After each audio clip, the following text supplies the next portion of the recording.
Chapter 4. Scrooge struggled to avoid the light that was now streaming into his room from under the door. He jumped into his bed and attempted to pull the covers up over his head, but no matter how hard he tried, they wouldn't reach. Some unseen force kept stopping the blankets, tugging them away from his face and forcing him to look at the bluttered glow. The spirit had indeed arrived. The bolt suddenly unlocked itself, and the door flew open. In an instant, the room was flooded with blinding light. From inside the sitting room, a loud voice boomed, "Enter, Scrooge." Scrooge had absolutely no intention of getting out of his bed and going into the sitting room, but he didn't have much choice. To his horror, the bed was pulled by some unseen force and started to slide across the floor toward the door. When it got close, the bed jerked to a stop and flipped Scrooge up into the air.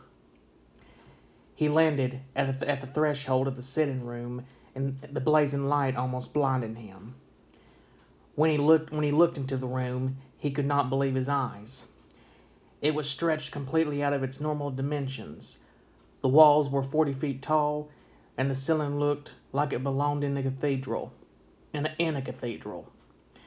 Every inch of this gigantic room was decorated for Christmas. The walls were covered with fresh evergreens, holly, mistletoe, and ivy. A roaring fire blazed in a massive fireplace, and piled in the middle of the floor, as if on some sort of throne, were heaps of holiday food: turkeys, geese, game hens, barrels of plum pudding, luscious pastries, and delicious steaming bowls of punch. Sitting on top of this mighty throne was a giant, nearly 15 feet tall, wearing a green robe trimmed in white fur. The giant had dark brown curls that hung long and free alongside his kindly face. On top of his head sat a holly wreath, draped with glistening icicles.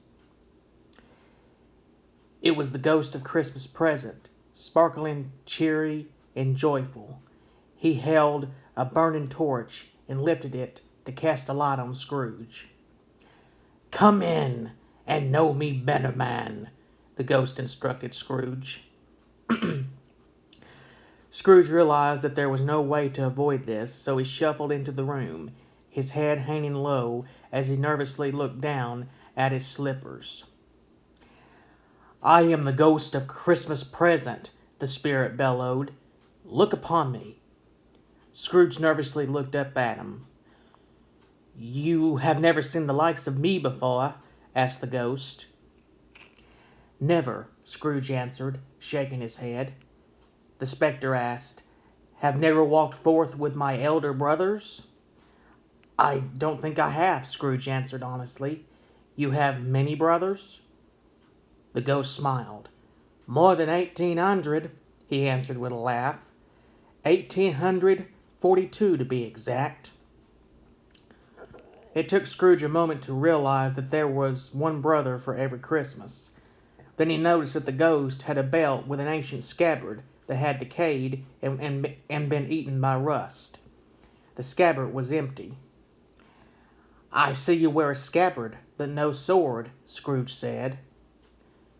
"Indeed," the ghost answered as he shot Scrooge a sharp look. "Peace on earth, goodwill toward men." "Spirit," Ebenezer said, resigned to the fact that there was no avoiding the lesson this ghost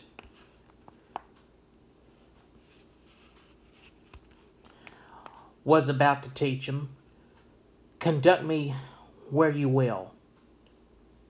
"Touch my robe," the spirit instructed him. Scrooge reached toward the robe with his bony hand.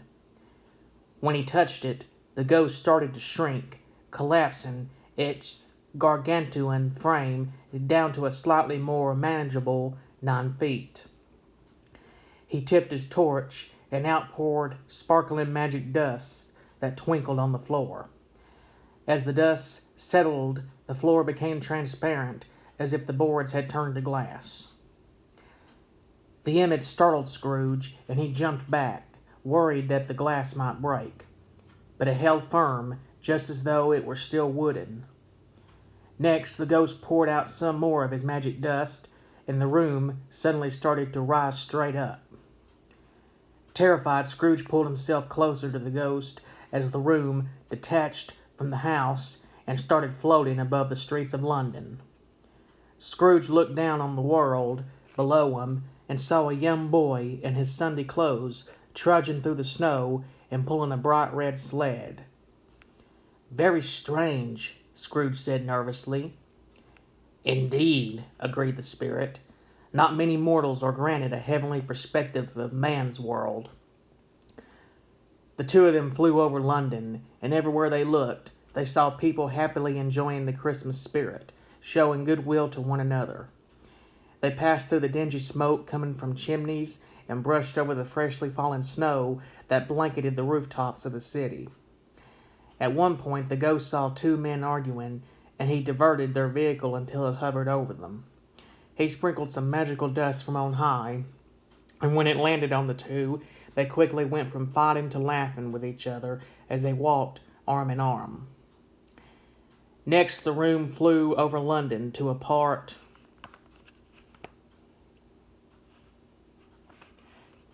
of the city known as Camden Town.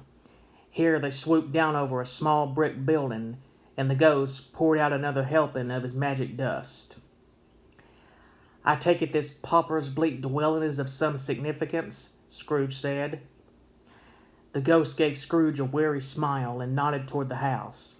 "'Tis all your loyal clerk can afford," said the spirit, "for his meager 15 bob a week."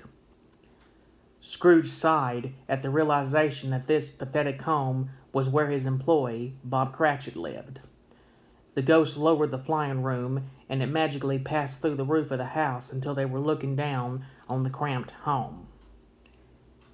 In the kitchen, Miss Cratchit and her 14-year-old daughter Belinda were preparing Christmas dinner. It was a warm and loving scene, and both were smiling and joking with each other. Suddenly, two more of the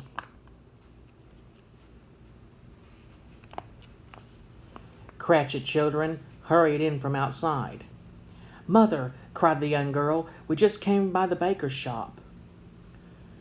Before she could say another word, her little brother finished the sentence and smelled our goose cooking delicious. Miss Cratchit looked at the clock above the fireplace.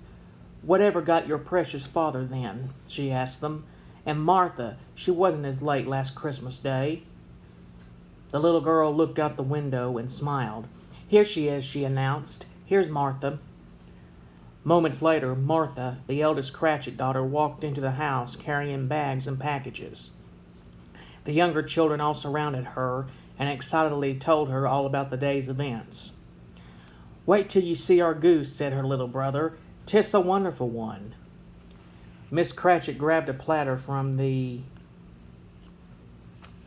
table and handed it to Peter, her oldest son. "Off with you to the baker's and collect the bird," she instructed him. "Take the children with you, and no dallying."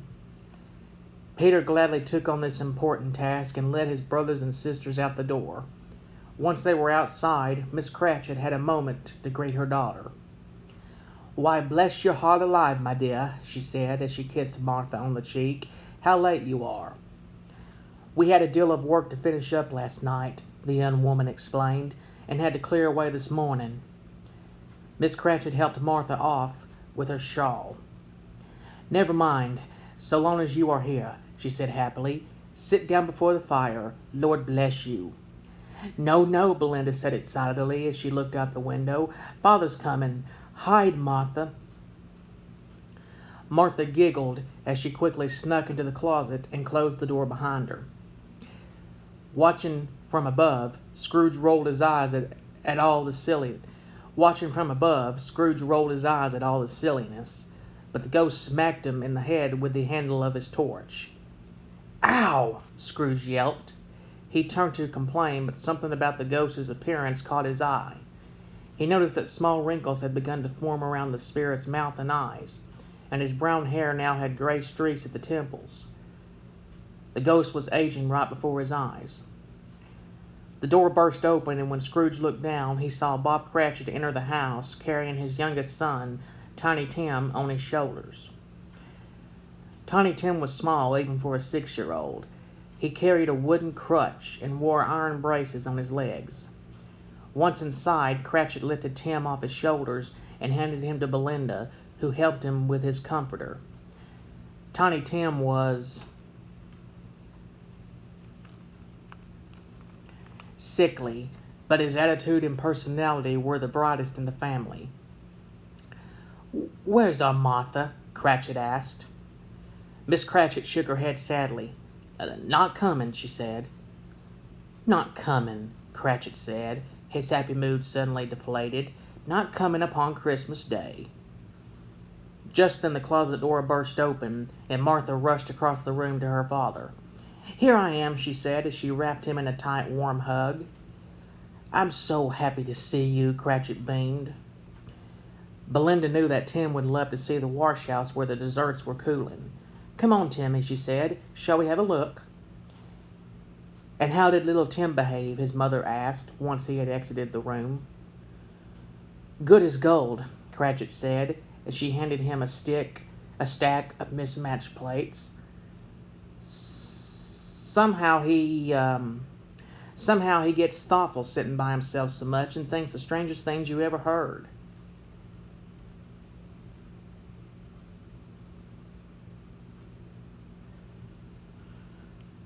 He continued as he began arranging the plates on the table. "He told me while coming home that he hoped the people saw him in church because he is a cripple, and that it might be pleasant to them to remember upon Christmas Day who made lame beggars walk and blind men see." Both Miss Cratchit and Martha began to tear up at the story.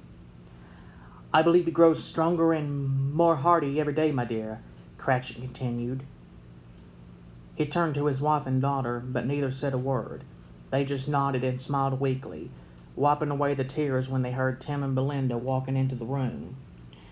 "The whole wash house smells like a pastry shop," Tim announced. Even the ghost was beginning to get choked with emotion. He sprinkled a small dose of dust over Cratchit and Tiny Tim. When he turned to look at Scrooge, he saw something unusual. Scrooge had a look of actual compassion and concern as he looked down on the clerk and his family. "Spirit, tell me," Scrooge said, "will Tiny Tim—" The spirit didn't even wait for Scrooge to finish the question. "I see a vacant seat in the poor chimney corner," he said, looking into the future, "and a crutch without an owner, carefully preserved." Scrooge was overcome with sadness at the thought that Tiny Tim might not live much longer. Suddenly there was a loud roar below, and the rest of the Cratchit children paraded into the room, carrying the roast goose. Peter ceremoniously placed the platter in the center of the table as everybody hustled to their seats. Cratchit lifted Tiny Tim and sat him on a chair next to his own, and then leaned over the steaming goose to inhale its delicious aroma. "I don't believe I have ever seen a more magnificent goose," he said. "'Tis a beautiful bird, that's for sure," Miss Cratchit said, with a hint of disappointment in her voice. "But I pray that one Christmas the children might taste a turkey." Cratchit nodded. He too wished that he could provide finer things for his family. "Perhaps one day," he said with a warm smile. Then he lifted his cup, and everybody did likewise. A toast to Mr. Scrooge, the founder of our feast. Scrooge could not believe that he was being mentioned at the dinner. Neither could Miss Cratchit. The founder of our toast, indeed," she snarled as she jumped to her feet. "I wish I had him here. I'd give him a piece of my mind to feast upon, and I hope he'd have a good appetite for it." Scrooge withered and tried to hide behind the ghost, but the spirit made sure Ebenezer could see it all. My dear, Cratchit protested to his wife. The children. Christmas Day. Christmas Day, I am sure, she responded. How can one drink the health of such an odious, stingy, hard, unfeeling man as Mr. Scrooge? You know he is, Robert. Nobody knows it better than you. Cratchit looked calmly at his wife and replied, My dear, Christmas Day. Miss Cratchit took a deep breath and looked at her husband for a moment before responding. I'll drink his health for your sake, and the day's, not for his. Cratchit nodded in agreement, and she lifted her cup. A Merry Christmas and a Happy New Year, Miss Cratchit toasted. He'll be very merry and happy, I have no doubt. The other Cratchits raised their cups half-heartedly to complete the toast. Miss Cratchit regained her composure and once again raised her cup, this time much more happily as she toasted the entire family. A Merry Christmas to us all, my dear, she called out. God bless us. God bless us, they responded. God bless us, everyone, Tiny Tim added. Cratchit reached down and took hold of his son's little hand and clutched it tightly, with a combination of love and pride. Up above, Scrooge brushed a small tear from his cheek. Kind spirit, Scrooge pleaded, say Tiny Tim will be spared. The ghost of Christmas Present shook his head sadly. If these shadows remain unaltered by the future, he told Scrooge, the child will die. Ebenezer squeezed his eyes shut in sadness. Die? No, spirit, no. If he is to die, he had better do it.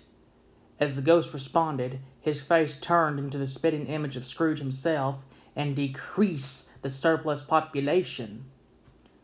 Scrooge realized what he had said earlier in the day to the two men who had come looking for charitable donations. He was ashamed to hear his words come back at him.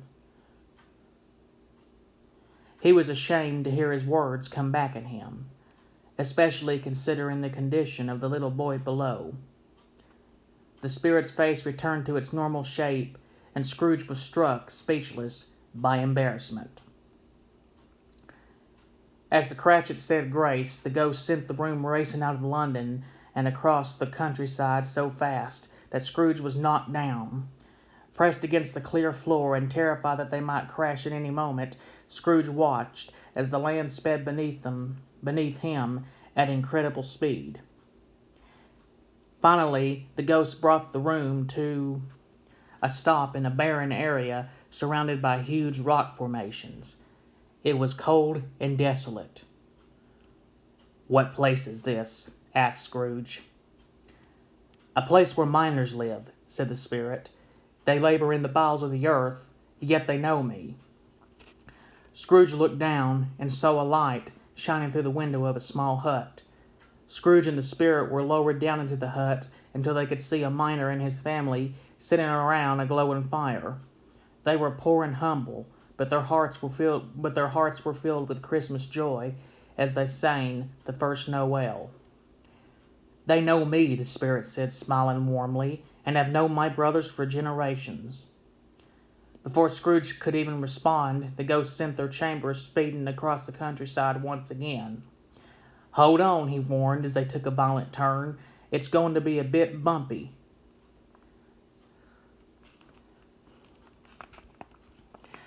The ghost of Christmas Present cackled as their flying chamber headed for the coast of England and raced over the rolling night sea. Scrooge was terrified as lightning and thunder crackled and boomed beneath them. The spirit zipped them in and out of the massive waves, hurtling Scrooge from one side of the room to the other. I can't see a thing, Scrooge wailed, terrified of where they might be headed. Suddenly they spied a lone light cutting through the darkness ahead of them. Always go toward the light, Ebenezer, the ghost intoned. Toward the light. The light came and went. As they got closer, Scrooge realized that it was the beam from a lonely lighthouse built out on a sunken reef where huge waves came crashing down. Inside the lighthouse, they could see two hardy lighthouse keepers, gray-haired men whose life was spent in quiet solitude away from the world. Still, they had the spirit of Christmas as they drank steaming cups of grog and sang. A bolt of lightning struck right before Scrooge and the spirit, and when it did, they disappeared into a blinding light, only to emerge on a different part of the ocean where things were calm. "Listen," whispered the ghost, as their room sailed just above the water's surface and approached a solitary ship at sea. The deck was lit by hundreds of lanterns and candles, and the crew were all topside, celebrating the holiday and singing carols. Each stop along the way made Scrooge more ashamed of his attitude. Finally, the room started climbing higher and higher into the night sky. As it did, the ghost sprinkled his magic dust, and the room started to spin. It spun slowly at first, but picked up speed until the walls became a blur of color and light. Finally, there was a blinding flash, and Scrooge closed his eyes and braced himself, thinking they were going to crash into the sea. But they were no longer by the ocean. They were back in London, and when Scrooge dared to open his eyes, he was relieved to see that they were looking down into the parlor of a house. It was smartly decorated for the season, and in its center was a Christmas tree with handmade ornaments and glowing candles. Scrooge smiled when he realized that this house belonged to his nephew Fred, who was there with his wife and some family friends. They were all laughing and having a grand time. Scrooge was not only relieved that they were away from the ocean, but that the scene beneath him was pleasant.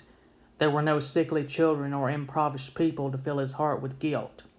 Maybe the painful part of his lesson was over. The people were all playing a parlor game called Yes and No, in which one person thinks of something and the others try to guess what it is by asking questions that can be answered with either a yes or a no. "You are thinking of an animal," one of Fred's friends guessed. "Yes," Fred answered with a smile. "A live animal," guessed his sister-in-law. "Yes," Fred said. Scrooge could not help but get swept up into the game. Like the guests, he too tried to figure out what animal Fred had selected. "A rather disagreeable animal," guessed Fred's wife. "Yes." "An animal that growls and grunts and lives in London?" Fred nodded and answered yes to both of them. The guests all tried to think of what growling, disagreeable animals lived in London. A horse? A cow? A pig? With each of these guesses, Fred laughed and said no.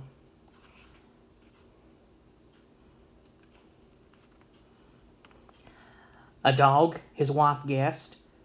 Now Fred really started to laugh. "Yes and no," Fred answered. Everyone was confused for a moment until his wife figured it out. "I know what it is," she said with a laugh, and everyone turned to her, including Scrooge, who couldn't figure it out. "What is it?" "It's your Uncle Scrooge," she sang, and they all roared with laughter. "Yes," he said. They had obviously talked about Fred's visit to the counting house and all the horrible things that Scrooge had said. "Christmas is a humbug," said one of Fred's friends. "He actually said that." Fred nodded, and he believes it. Fred's wife was still laughing. More shame on him. Scrooge tried to look away, but the ghost would not let him retreat and forced him to keep watching them. "He's a comical old fellow, that's for sure," Fred continued, "though not very pleasant. But very rich," his wife added. "What of that, my dear?" Fred asked her. "His wealth is of no use to him. He does no good with it, doesn't make himself comfortable with it, is never going to benefit us with it." His wife just shook her head. "I have no patience with him." "I have," Fred said. "I'm sorry for him. Who suffers from his ill whims? Only himself. Here he decides to dislike us and won't come and dine with us. What's the consequence? He loses a dinner." "Indeed, he loses a very good dinner," Fred's wife said proudly. One of the guests raised his glass for a toast. "Hear, hear," he said. "A magnificent dinner." The room filled with laughter as everyone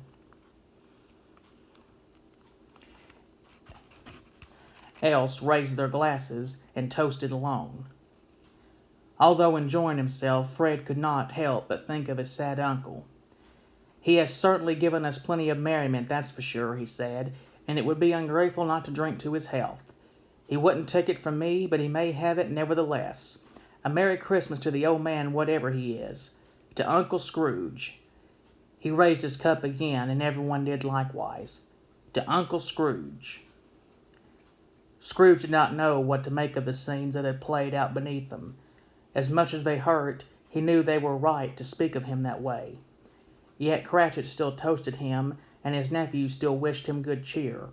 Scrooge's beloved sister Fan had passed her good heart on to Fred. Suddenly the parlor beneath them started to transform, and their flying room broke free, and they headed off to their final destination. Scrooge was terrified of what might come next. They reappeared inside a dark and eerie clock tower. There was no sign of their flying room. Instead, they were among the churning gears and counterweights that ran the massive timepiece. Moonlight shone through the clock's face, so that even though they were behind it, Scrooge could see that it was 1 minute to midnight. He noticed that the ghost's torch had now burned out, and that his face had grown very old. His once curly brown hair was now white as snow. "Are spirits' lives so short?" Scrooge asked him. The ghost of Christmas Present looked at Ebenezer. "My life upon this globe is very brief," he said in a creaking voice. "It ends tonight." "Tonight?" "Tonight at midnight," he continued. "Hark! The time is drawing near." They were interrupted by a loud clacking sound as the clock's machinery sputtered to life about to signal midnight. Scrooge looked back at the ghost and noticed a scrawny skeletal Italian poking out from the bottom of the spirit's robe. "Forgive me, but I see something strange protruding from your skirt," he said. "Is it a foot or a claw?" "It might be a claw," the spirit said, "for the scant amount of flesh there is upon it. Look here." The spirit whipped open his robe to reveal 2 ragged, dirty children, a boy and a girl, angrily scowling and clutching onto the ghost's ankles. Scrooge jumped back. "Look here," the spirit wailed. "Look down here." "Spirit," Scrooge asked, "are they yours?" "They are man's," replied the ghost. "This boy is ignorance, this girl is want. Beware of them both."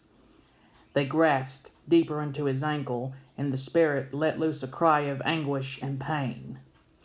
"Have they no refuge?" Scrooge asked, pleading. "No resource?" The massive clock began to chime the change an hour. Midnight had arrived, and the spirit began gasping. His day on earth was almost over. Suddenly the boy had transformed into a phantom reflection of his adult self. He was angry and menacing, a sinister thug who brandished a butcher knife. "Are there no prisons?" the phantom said, mirroring the words Scrooge spoke to the man who'd come to his counting house seeking donations. Next, the girl transformed into a specter of her future self. She was ugly and cackling, her tragic face caked with grotesque makeup. "Are there no workhouses?" she said, echoing Scrooge's other retort to the man. That's when Scrooge realized they represented his ignorance, his want. These demons were projections of his own dark and sinister heart.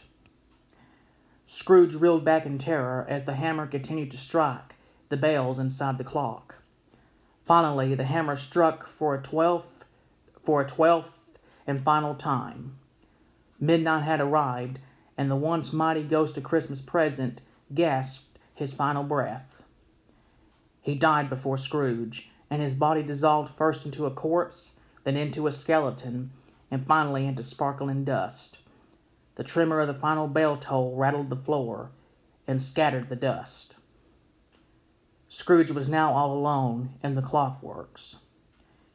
Ebenezer tried to catch his breath, but he noticed something that caused him to panic.